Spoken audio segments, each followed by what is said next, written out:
Buenas tardes, hermanos.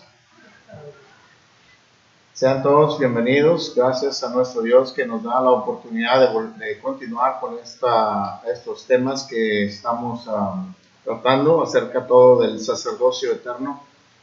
Gracias a nuestro Dios que nos bendice grandemente a todos y nos dio la oportunidad de llevar esta serie no planeada, pero estamos bendecidos con ello. Nuestro hermano Obed Pineda, quien predica en la Iglesia de Cristo aquí en San Antonio, pero en Southeast, nos ha hecho el gran favor y el honor de venir a acompañarnos y traer el mensaje de la palabra de nuestro Dios.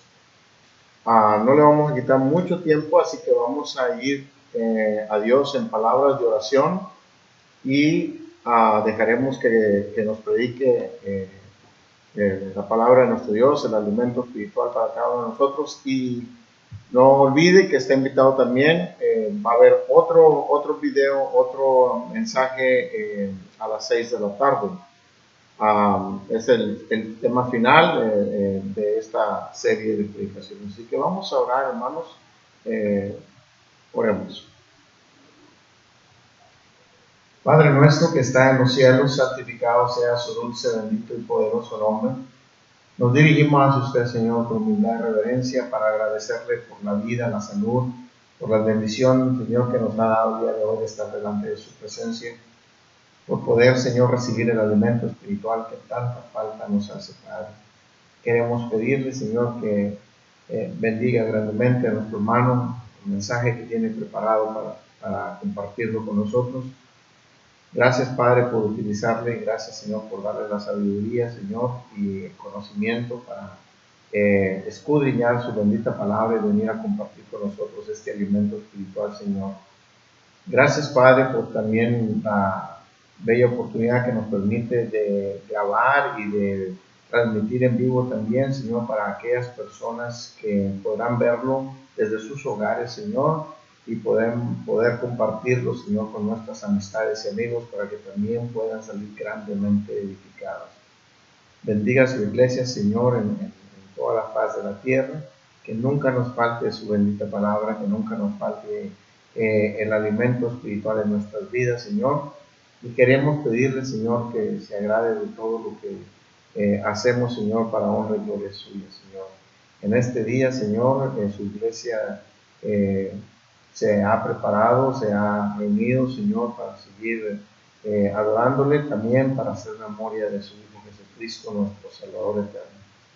Padre Santo, lo ponemos todos en sus manos y que se haga su santísima voluntad y que todo lo que hagamos llegue como olor fragante delante de su presencia. Pues se lo estamos pidiendo, rogando y agradeciendo todo en el nombre precioso de Cristo Jesús. Amén.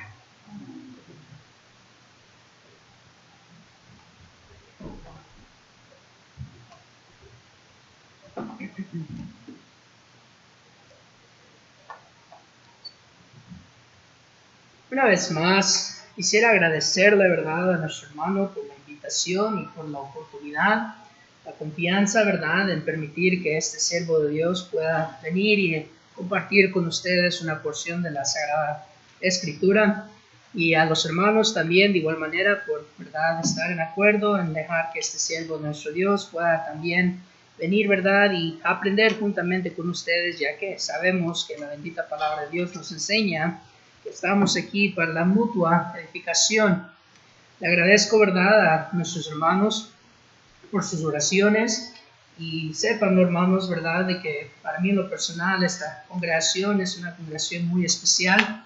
Los hermanos, ¿verdad?, y los miembros de aquí de Saunders son una preciosura para este siervo de Dios, ya que fueron uno de los que tomaron ese tiempo cuando estaba yo enfermo en el hospital y llegaban, ¿verdad?, a visitarme, llegaban a animarme, ¿verdad? Y pues me llamaban y siempre fueron más allá de lo que era lo mínimo, ¿verdad? Y por ello siempre estaré eternamente agradecido.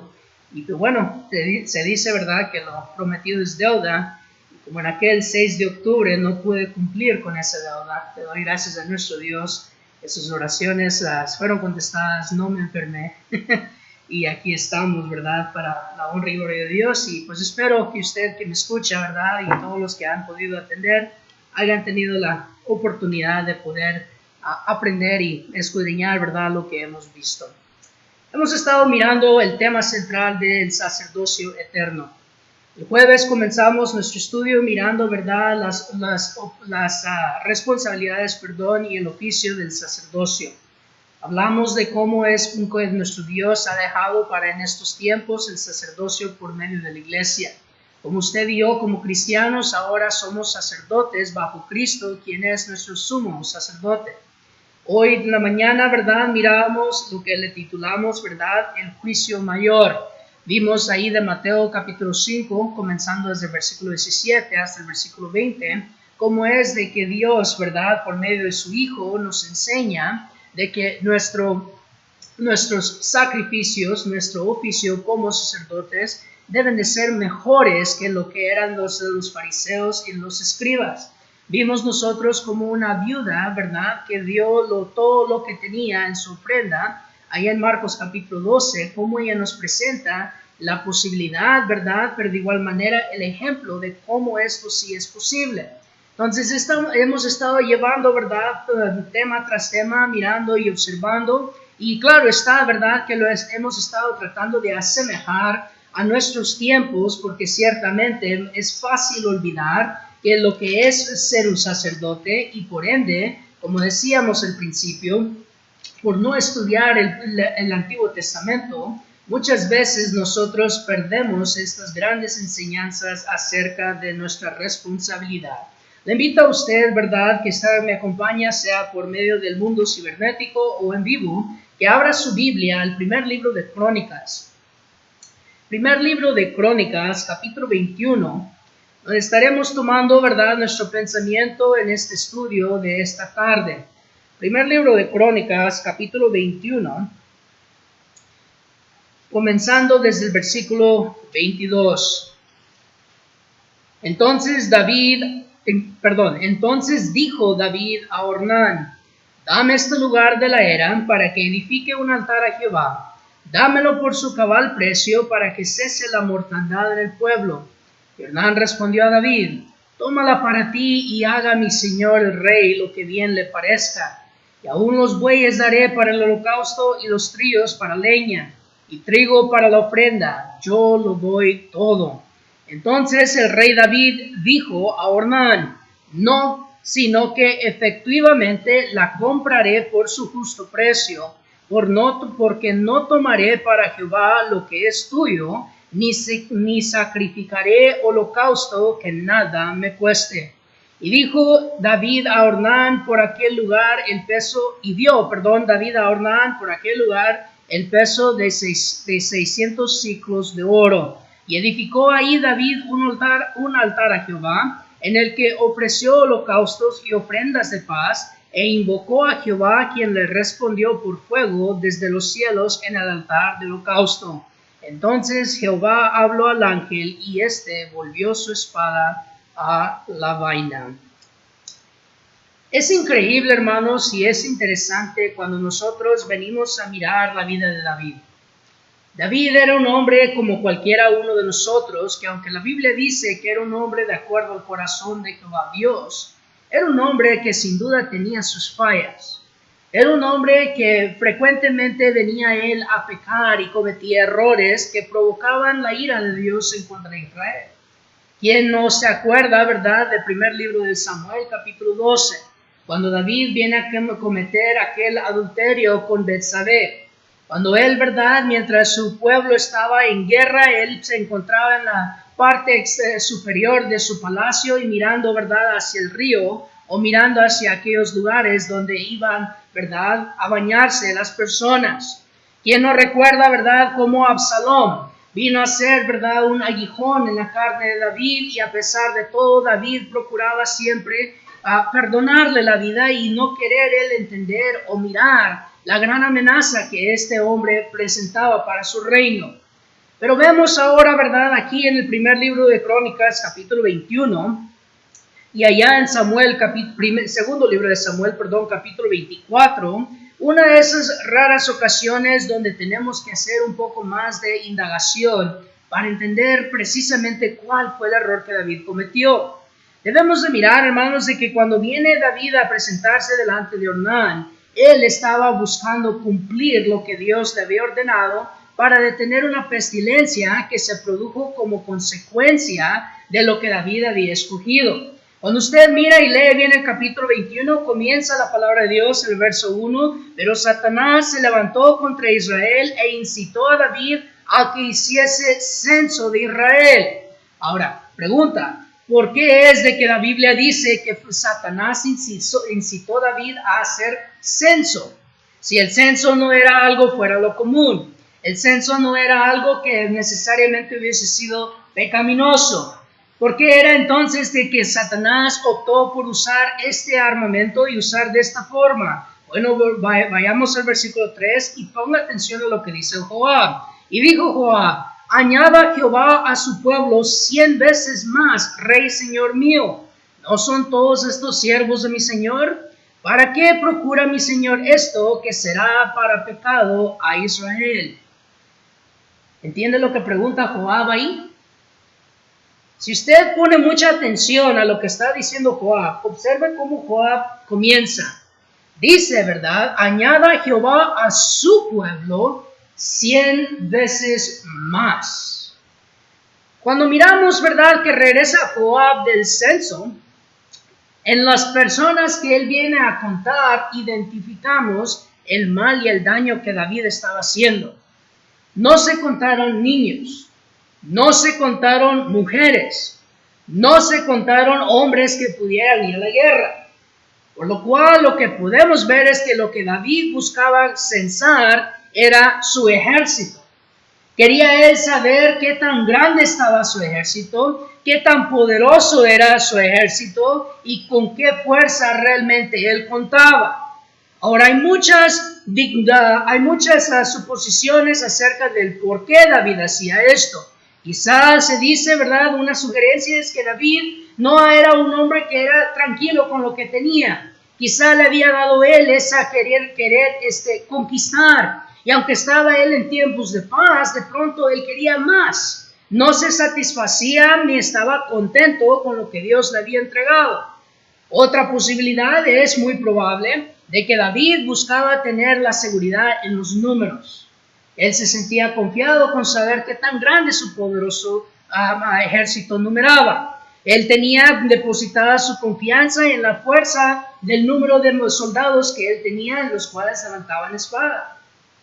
O probablemente David, simplemente al igual que el rey Nabucodonosor, quería él darse gloria o autoexaltarse por lo que él había obtenido y aquel ejército tan grande y tan inmenso, a pesar de todo lo que él había sufrido, lo que él había obtenido. Bueno, cualquiera que fuera la razón, lo que sí sabemos es que Dios no lo aprobó. Dios no estuvo de acuerdo y, más importante, Dios no lo ordenó. La clave aquí, ¿verdad?, es mirar de que David hace algo por cualquiera de los motivos que dimos o una que usted pueda pensar, pero no consultó a Jehová. No lo hizo buscando la respuesta de Jehová y, más importante, no lo hizo para honrar a Jehová. Se fijan, amigo y hermano, cuando nosotros comenzamos a mirar este estudio, empezamos a ver nosotros, ¿verdad?, de que muchas veces nosotros nos vemos en la necesidad de ofrecer un holocausto o una ofrenda para la culpa o una ofrenda para el perdón por las decisiones que nosotros tomamos. Y muchas veces nosotros venimos a cometer el mismo error de David porque no consultamos a Dios por medio de su palabra. Muchas veces nosotros, al igual que David, venimos a hacer algo que no solamente provoca la ira de Dios, sino que también trae la pestilencia espiritual sobre nuestro hogar. Porque el resultado que Dios hace, ¿verdad?, para castigar el pecado de David, le costó a 70,000 hombres de su ejército su vida. Después de tener 1,000,000 y más de soldados, Dios en 3 días, que fue lo que escogió David, por cierto, le quitó 70,000 soldados valientes de su ejército. Lo cual por eso viene a apuntarse que muy probablemente el pecado de David sí fue eso, de que él confió más en la fuerza militar que confiar en Jehová Dios. Cuando cantamos el himno número 200, ¿verdad? Tengo algunos años de estar fuera de las congregaciones hispanas, pero me imagino que el 200 todavía es uno que desde niño uno se conoce de memoria, ¿verdad? Pero entendemos lo que cantamos cuando decimos ese himno, ¿verdad? No hay Dios, no hay otro como tú. Y cuando venimos a terminar, hablamos de que la confianza no está ni en la espada, la confianza no está ni en la fuerza, sino que la batalla se va a librar por tu Santo Espíritu. Pero ¿sabía usted que ahí se está citando el libro de Zacarías? ¿Sabía usted que ahí al profeta Zacarías es al quien se le está usted leyendo cuando lee y canta ese himno? Bueno, a David en su vejez, por lo que podemos mirar, había perdido noción de esto. Había él olvidado que la confianza debe de ser en Dios. Y estamos hablando del sacerdocio eterno y estamos hablando nosotros de cómo es necesario aprender, ¿verdad?, de estos ejemplos, porque en nuestros tiempos, hermanos, cometemos el mismo error cuando hemos decidido que la ofrenda que pertenece a Dios va a ser contingente a mi comodidad, a mi gusto y a mi bienestar. Porque David se quería sentir confiado en los números de su ejército. Fíjese cómo David no buscó cumplir con la voluntad de Dios, sino que él quería estar seguro de sí mismo. ¿Se acuerda que miramos cuando comparamos los escribas, los fariseos con la mujer viuda, que ellos confiaban en sí mismos? Bueno, una cosa más que a propósito no mencioné es que ellos confiaban en sus ofrendas monetarias. Confiaban ellos de que las ofrendas, siempre y cuando las dieran y les entregaran, que eso iba a cumplir con la voluntad de Dios. Pero no había una devoción, no había un corazón sincero, y la confianza estaba en el acto mismo y no en el poder o la promesa que Dios había hecho. Una de las preguntas, ¿verdad?, que se me pidió que exploráramos es en cuanto a la ofrenda. Y ciertamente la ofrenda es, ¿verdad?, un tema que tiene que ver con el sacrificio. Porque aquí miramos nosotros que David viene a presentarnos el ejemplo. Pero para poder llegar a esa pregunta debemos de primero entender cuál era el propósito de los sacrificios. Ya mencionamos de que los sacrificios y las ofrendas eran definidos, ¿verdad?, como elementos físicos que el adorador presenta a Dios para expresar devoción, acción de gracias o necesidad de perdón. En otras palabras, usted iba a demostrar qué tan devoto es en su fe. Usted puede demostrar qué tan arrepentido usted estaba de su acción, o iba a demostrar qué tan agradecido estaba con Dios por medio de la ofrenda que usted le presentara a Dios. ¿Se acuerda lo que vimos en Hebreos capítulo 11, versículo 4? Dice que Abel ofreció un sacrificio más excelente que el de Caín. Hermanos, es increíble cuando vemos esa frase, porque la palabra excelente en nuestro vocablo da a entender o da la imagen de algo extremadamente superior, algo que llega a su perfección, algo que es lo máximo, ¿verdad? Y sin embargo, dice la Biblia y dice Dios mismo por medio de su Santo Espíritu, de que Abel excedió lo perfecto. Piensen eso por un minuto. Abel no solamente dio lo excelente, dio algo más que excelente. Él fue más allá de lo que hizo Caín. Muchas veces nos gusta criticar a Caín y no estamos viendo de que Dios ciertamente está diciendo, sí, en cuanto a la materia, en cuanto a la ofrenda en sí, lo que entregó Caín, sí, era excelente. Era como aquellas grandes cantidades que daban los fariseos y los escribas. Pero la esencia no era lo excelente. 1 Juan capítulo 3 es quien nos dice que Caín, su ofrenda fue rechazada. ¿Por qué? Porque sus hechos eran malos. Su corazón vino a podrir o vino a devaluar aquella ofrenda excelente. No hubo un acto de acción de gracias. No hubo un acto de devoción. No hubo, ¿verdad?, un espíritu de arrepentimiento en Caín. Caín lo hizo porque quería él verse mejor que su hermano Abel. Caín lo hizo por motivos de conveniencia. Caín lo hizo buscando agradar al hombre y no a Dios. Por esto, hermanos, cuando comenzamos a mirar el primer libro de Crónicas, observamos, hermanos, ¿verdad?, de que David reconoce. Y vaya conmigo allá al Salmo 51. David, ¿verdad?, aquí cuando había pecado con Betsabé, nos viene a revelar algo muy importante que él nunca olvidó y siempre tuvo presente. Vaya conmigo al capítulo 51, versículo 17. Dice la palabra de Dios: los sacrificios de Dios son el espíritu quebrantado. Al corazón contrito y humillado no despreciarás tú, oh Dios. Observen cómo David viene a demostrar una vez más este salmo en acción. Cuando mira a David al ángel de Jehová que se está acercando a Jerusalén, David, ¿verdad?, viene y le hace aquí a plegaria a Dios y dice: no he sido yo el que ha pecado. Por lo cual Dios entonces le demanda a David un holocausto. Le dice que para él levantar la peste, para él detener lo que ocurría, era necesario que él ofreciera un sacrificio en retorno. Muchas veces, hermanos y amigos, nosotros perdemos de vista de que nosotros tenemos una deuda muy grande que pagar a nuestro Dios. Muchas veces nosotros venimos a mirar lo que es la ofrenda, ¿verdad? Y usaré el ejemplo de la ofrenda como algo que beneficia al predicador, o beneficia al edificio, o beneficia a personas, ¿verdad?, que se encuentran en dificultades. Mas no entendemos que no es por ellas que la recogemos, porque la ofrenda es para Dios. La ofrenda la damos porque Dios así lo requiere. Y cuando nosotros venimos a darla, como hizo David, debemos entender lo que entonces significa la palabra sacrificio. Por esa razón, hermanos, es que es importante ver cómo David responde a Ornán. Si usted se fija bien, Ornán y David eran dos espíritus generosos que se encuentran.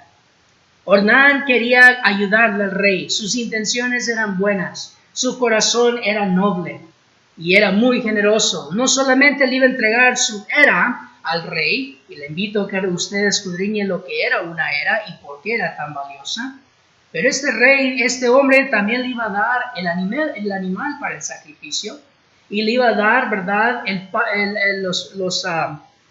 fuego para el sacrificio, y le iba a entregar prácticamente todo el sacrificio a David. Lo que faltaba era Ornán decirle: yo le meto fuego para usted, rey. Pero basado en la definición de la palabra sacrificio, ¿hubiese sido un sacrificio de David o un sacrificio de Ornán? ¿Quién fue el que pecó? ¿Pecó David o pecó Ornán? Y sin embargo, hermanos, nos encontramos en tiempos donde siempre estamos queriendo nosotros depender de nuestra salvación de la oración de otros. Hermano, ore por mí porque hoy pequé.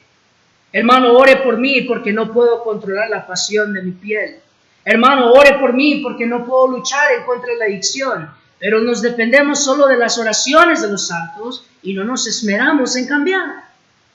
Creemos que por la santidad de ellos y por la oración de ellos, que es el sacrificio de ellos, este holocausto ofrecido en la oración por medio de ellos, nos va a cubrir a nosotros el nuestro.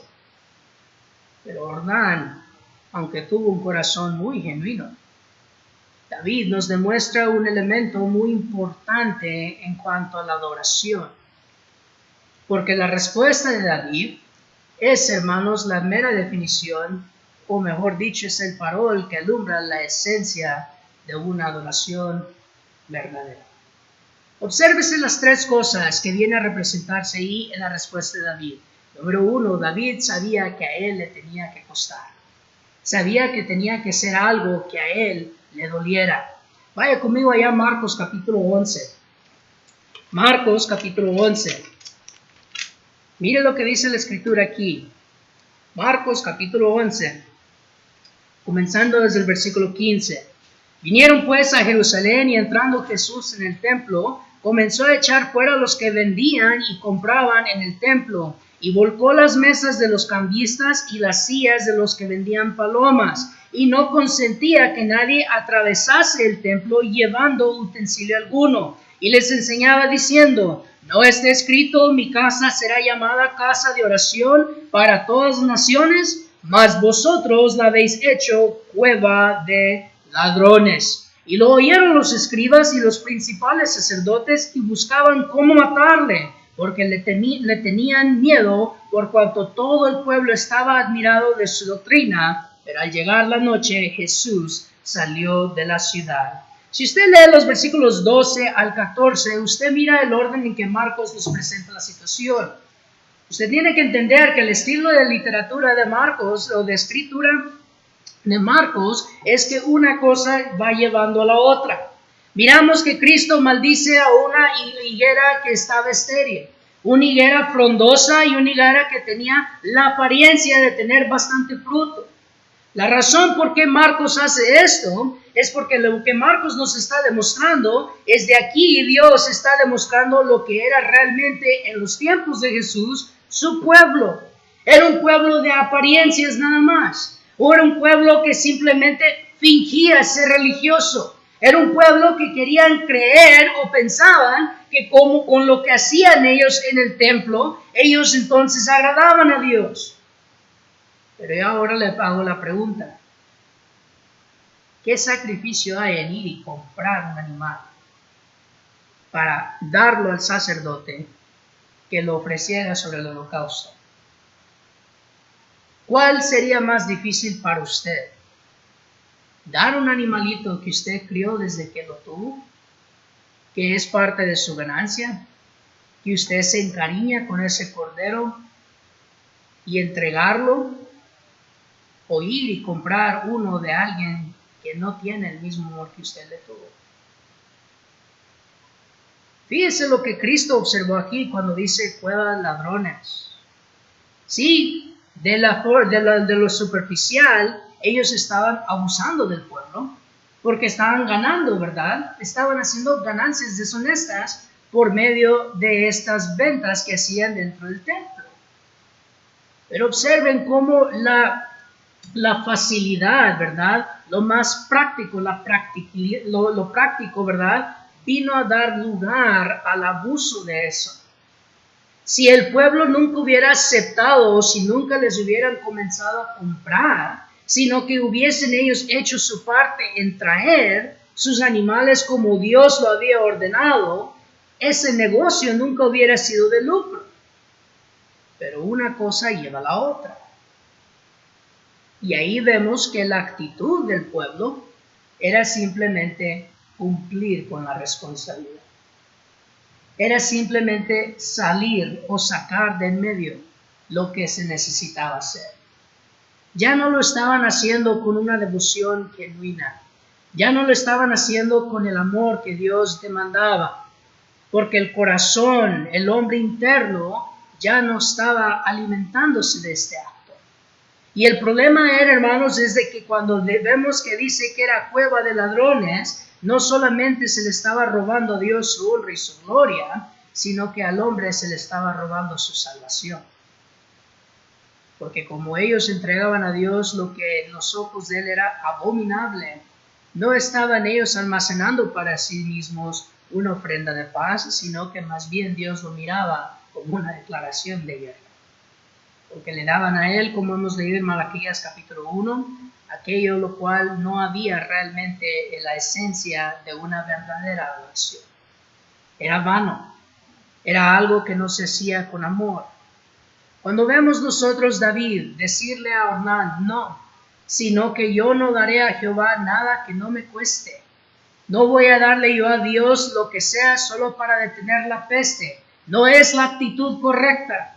Tu generosidad es admirable, tu deseo es hermoso, tu actitud es noble, pero no es correcto, porque el sacrificio tiene que ser mío. Soy yo el que tengo que darle a Dios algo que yo aprecio. Soy yo quien le tiene que dar a Dios algo que haga doler en mi corazón, pero a la misma vez que le demuestra a Dios realmente lo serio en que estoy yo en mi entrega completa hacia Él. No solo era para calmar o quitar la peste. Si usted regresa ahí al primer libro de Crónicas, observe que David no solo ofreció, ¿verdad?, el holocausto para quitar la peste, pero mire qué más vino él a ofrecer. Dice versículo 25, y dijo David, y dio David a Ornán por aquel lugar el peso de 600 siclos de oro. Y edificó ahí David un altar a Jehová en el que ofreció holocaustos y ofrendas de paz. ¿Se fijó? Si usted va y hace y escudriña acerca de las ofrendas de paz se daban en agradecimiento.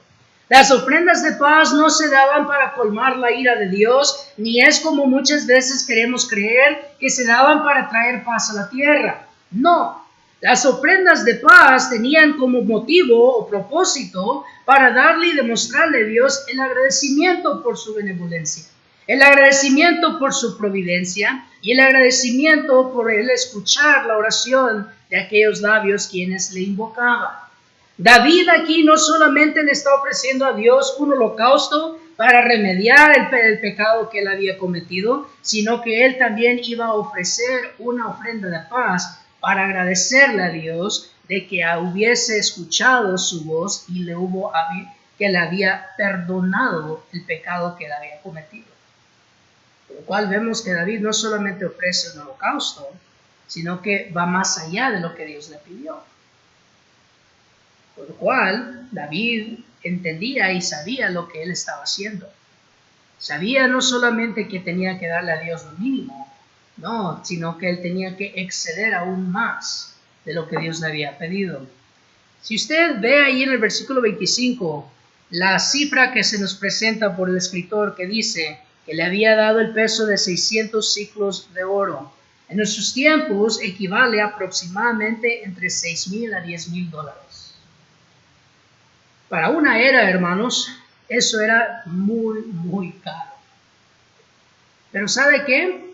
David no solamente quería hacer lo justo, sino que David quería estar completamente seguro de que no hubiera ninguna duda o ninguna artimaña que se pudiera usar para quitarse lo que en el futuro vino a ser el sitio donde el templo de Salomón se construyó.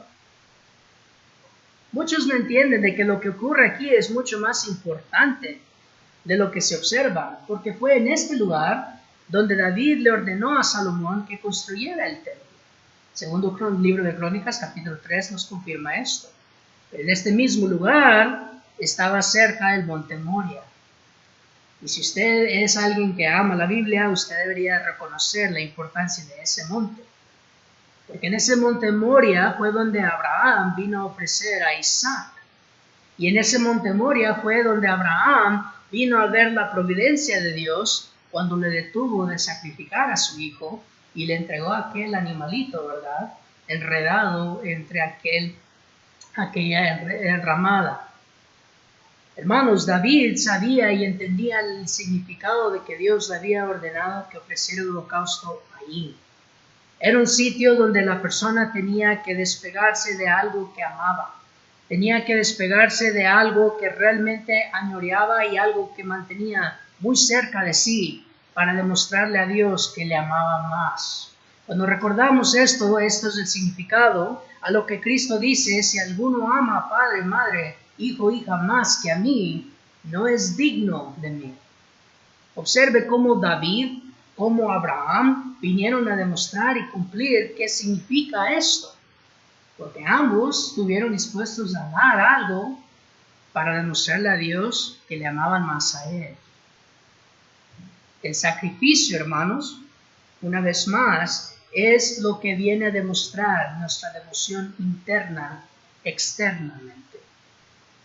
Cuando nosotros no estamos dispuestos a dar nuestro tiempo, sea para leer la Biblia, sea para estudiar, para tener conversaciones acerca de la Biblia, o para tomar el tiempo de prepararnos por los días de reunión, nosotros entonces le estamos dando la preferencia a nuestro tiempo que a nuestro Dios.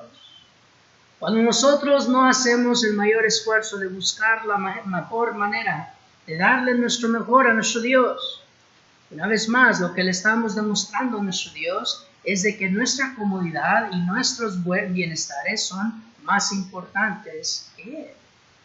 Vaya conmigo allá ahora, 2 Corintios capítulo 8. Y observe cómo aquí vemos nosotros lo que David entendió y por qué David no aceptó de Ornán aquel sacrificio. Mira lo que dice la palabra de Dios en 2 Corintios capítulo 8, comenzando desde el versículo 1.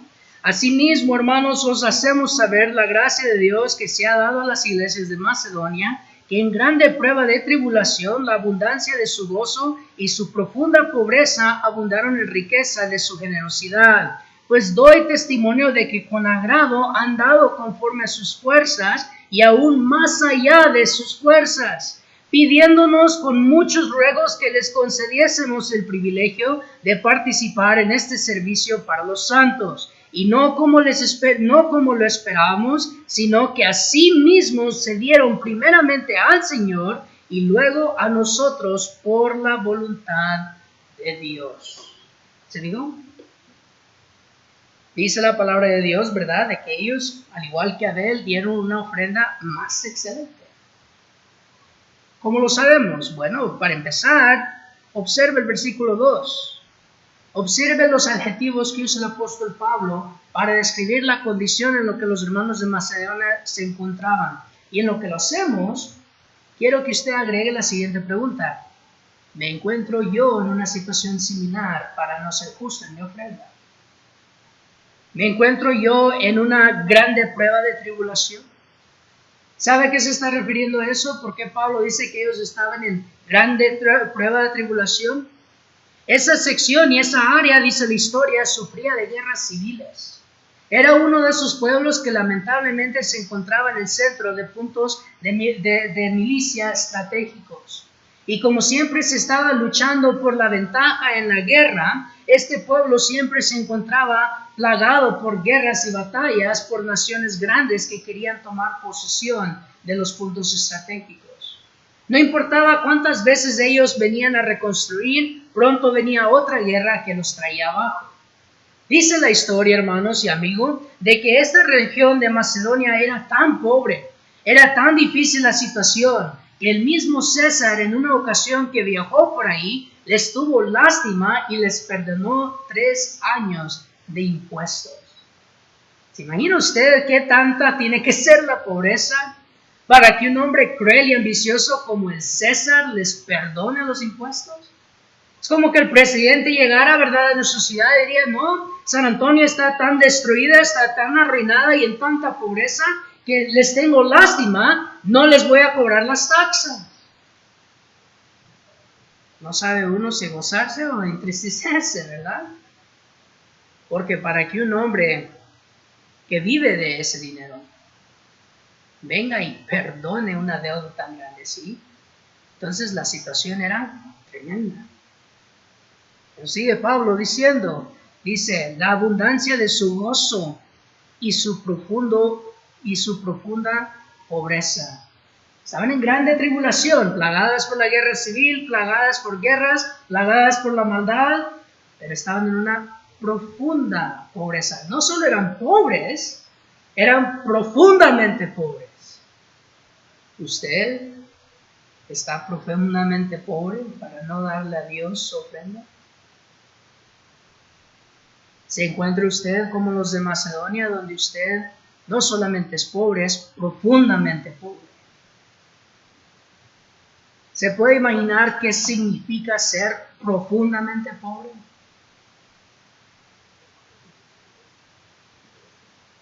Y sin embargo, observó lo que dijo el apóstol Pablo antes de mencionar la profunda pobreza. La abundancia de su gozo. Aunque ellos carecían, ¿verdad?, en material, no lo hacían en fe y en amor. Lo que no tenían en la carne, sobreabundaban en el espíritu. Y miren, hermanos, miren lo que ellos hicieron, verso 3. Pues doy testimonio de que con agrado han dado conforme a sus fuerzas y aún más allá de sus fuerzas. Era ya excelente que ellos querían ayudar, cuando los que necesitaban la ayuda eran ellos. Era ya excelente de que ellos no se hicieron las víctimas y no aceptaban, ¿verdad?, de que no se les permitiese dar para sus hermanos. Me imagino yo al apóstol Pablo diciéndoles al tipo Juan con Jesús: pero ustedes necesitan la ayuda. ¿Cómo es que me están rogando que les deje participar? ¿Cómo es que me están implorando que les dé lugar cuando ustedes no están en una posición para ayudar? No, ustedes necesitan la ayuda. No nos vas a quitar, hermano, nuestro deseo. Queremos ayudar. No tendremos mucho, no tendremos nada, pero lo poco que tenemos lo queremos entregar.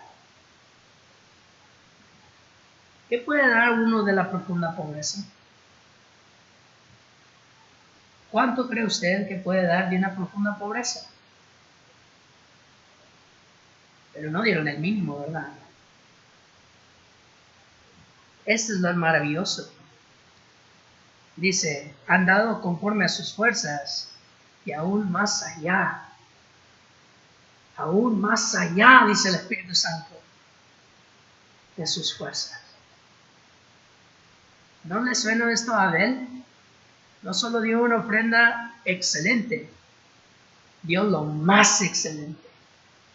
No se conformaron con solo dar lo poquito, no se conformaron con solo dar lo que pudieran, no se conformaron con la excusa de que estamos en una profunda pobreza, estamos plagados por guerras civiles, damos tanta lástima que hasta el César no quiere quitarnos algo.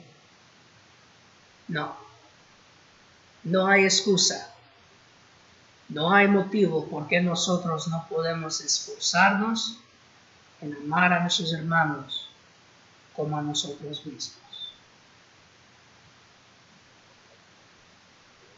David no aceptó de Ornán el obsequio, porque al igual que estos hermanos, él entendió que un verdadero sacrificio saca lo mejor de nosotros.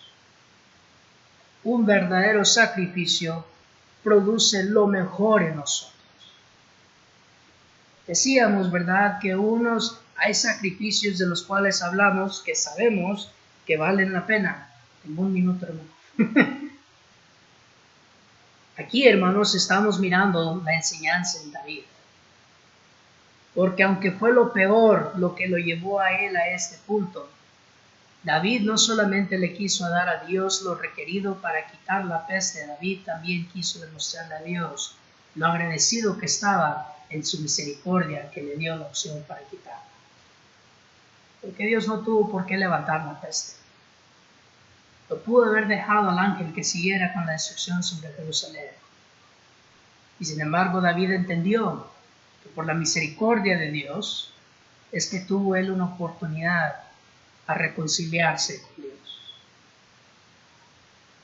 Como los sacerdotes de este tiempo, recordemos que David, hermanos, buscaba demostrarle a Jehová su arrepentimiento, le buscaba demostrarle a Jehová su devoción, le buscaba demostrar a Jehová su agradecimiento con los verdaderos sacrificios que él acepta. Finalizo dándole unos cuantos pasajes que le invito a que apunte. Voy a ir despacio porque sé que aquí son varios, ¿verdad? Pero le invito a que los lea y que los estudie. Ya leímos el Salmo 51, 16 y 17. Luego vaya al Salmo 34, del 15 al 19. Primer libro de Samuel, capítulo 15, versículos 12 al 26. Joel, capítulo 2, versículos 12 al 13. Y segunda carta a los Corintios, capítulo 7, versículos 8 al 10. Usted va a ver ahí lo que son los verdaderos sacrificios que a Dios agradan. Y como sacerdotes en el reino nuevo, esto es el espíritu y esta es la devoción que debemos de nosotros estar demostrando en este tiempo. Como los de Macedonia, no hacer excusas. No tratar de justificar nuestra negligencia, sino no solamente darle a Dios lo que pide, sino procurar darle y hacer más allá de lo que Él pide, porque así le demostramos realmente cuánto le amamos, le agradecemos y le valoramos. Si alguna persona tiene alguna pregunta, puede mandársela a nuestro hermano Campos, él con mil amores contestará, ¿verdad? Y o me la pasará a mí y yo se la paso a otro hermano. O, ¿verdad? Puede contactarme directamente, nuestro hermano tiene mi información. O si usted en la audiencia tiene alguna pregunta, con mucho amor acérquese, podemos seguir platicando de la palabra de nuestro Dios. Le agradezco una vez más su atención, que Dios le bendiga y le paso a saludar a nuestro